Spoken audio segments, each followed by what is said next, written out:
Hello everyone, it's your Jyoti and welcome to the third episode of Story Series with Jyoti। आज की कहानी है हमारे डर के ऊपर। शायद डर ही नहीं, जो हम कर्म करते हैं उसका फल कैसा होगा। मतलब अगर अच्छा कर्म करेंगे तो लोग दुआ देंगे और अगर अच्छा कर्म नहीं करेंगे तो बद्दुआ मिलेगा। इसके ऊपर ना हमारे अंदर बहुत ज़्यादा डर रहता है, उसके ऊपर ही हम कर्म करते हैं। अगर इस सारी चीज़ों को कोई डर नहीं रहा है तो उसके परिणाम के लिए कोई भय नहीं है या फिर उसके अंदर बहुत ज़्यादा अहंकार हो गया है, उसी के ऊपर ही मैं आप लोगों के साथ एक छोटी सी कहानी शेयर करने जा रही हूँ। एक गांव में एक धनी व्यक्ति था, मतलब कि रिच।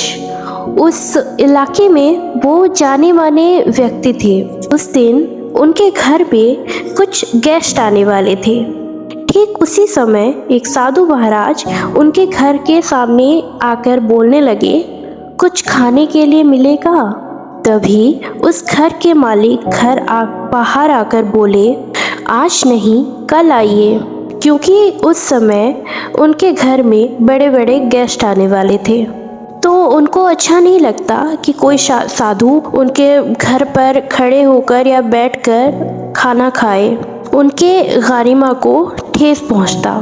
फिर से साधु महाराज बोलने लगे, भूख तो मुझे अभी लगी है, बाद में आकर क्या करूँगा। घर के मालिक गुस्सा होकर उनसे बोलने लगे, मैंने बोला ना बाद में आइए, अभी मेरे घर पर बड़े बड़े लोग आने वाले हैं, तो आप जाइए और कुछ देर के बाद आइएगा। साधु जी उनके शिष्य के साथ बाहर निकलने लगे और जाते जाते बोले, इस घर का नाम और शोहरत और भी ज़्यादा बढ़े, भगवान इसको और भी दौलत शोहरत से भरपूर रखे। उनका शिष्य जो उनको फॉलो कर रहा था वो शौक हो गया कि इसने तो साधु जी को बहुत ज़्यादा सम्मान करके अपने द्वार से निकाल दिया, फिर भी उसको इतना अच्छा आशीर्वाद कैसे दे दिया। आगे जाकर एक गरीब का घर आया। छोटा सा घर था, मिट्टी से बना हुआ, और वहाँ पर साधु जी जाकर बोले, कुछ खाने के लिए मिलेगा। वो गरीब इंसान बाहर आकर बोला, अवश्य, ये तो मेरा सौभाग्य है, परंतु मेरे घर का छत तो आधा उड़ चुका है और मेरे घर के अंदर बहुत ज़्यादा धूप भी आ रहा है। अगर आप अच्छे से बैठ सकते हैं तो कृपा करके आप यहाँ पे बैठ जाइए।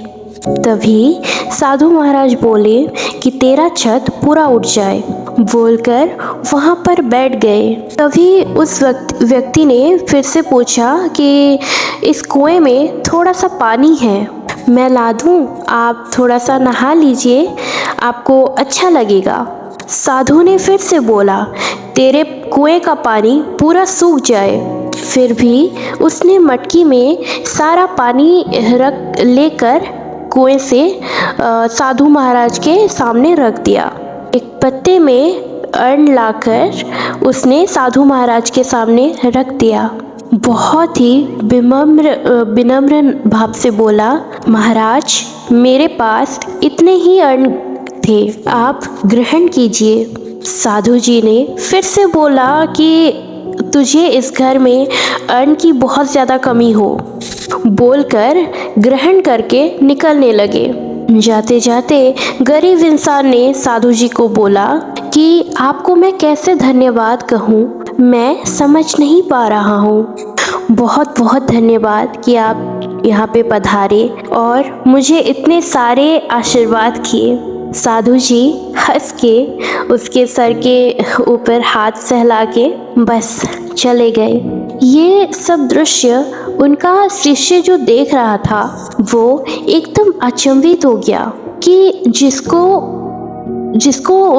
जिसने उनको खाना नहीं दिया उसको आशीर्वाद दे के आ गए, और गुरुजी को जिसने खाना दिया उसको इतना ज़्यादा बद्दुआ दे के आ गए, और फिर भी वो इंसान कितना ज़्यादा खुश है। 1 साल हो गया था इस बात को। वही शिष्य उस रास्ते पर जा रहा था और उसने देखा उस गरीब इंसान को और पूछा कि उस दिन आपको हमारे गुरुजी ने इतना सारा श्राप दे के गए, पर फिर आपने उस दिन उस श्राप को आशीर्वाद कैसे माना? क्या आप बता सकते हैं कि इसका रहस्य क्या है? तभी उसने हंसकर बोला, मेरे भाई, वो जो साधु थे वो बहुत बड़े महापुरुष थे। उनको अच्छे से पता था कि मुझे जीवन में क्या चाहिए। मैं हमेशा से उन सारी चीज़ों से मुक्त होना चाहता था। मैं बस भगवान के चरणों पर अपना सारा जीवन व्यतीत करना चाहता था, उनका नाम ही जप करना चाहता था। पर इन सारी चीज़ों की वजह से मैं कुछ छोड़ नहीं पा रहा था और मैं भगवान के पास जा भी नहीं पा रहा था।